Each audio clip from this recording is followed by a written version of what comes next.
দেশৰ প্ৰধানমন্ত্ৰীগৰাকীয়ে যেতিয়া দেশবাসীক সম্বোধন কৰে সেই সময়ত প্ৰধানমন্ত্ৰীগৰাকীয়ে বহু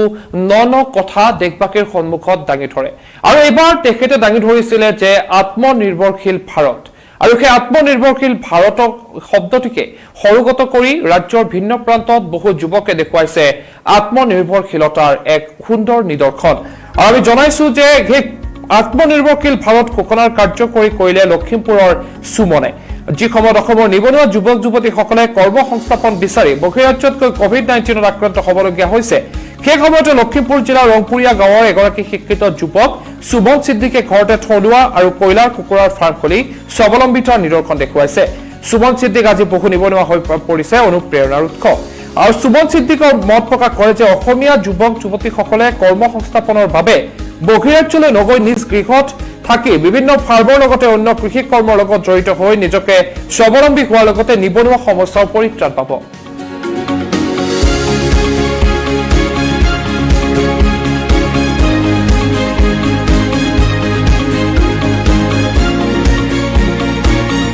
মই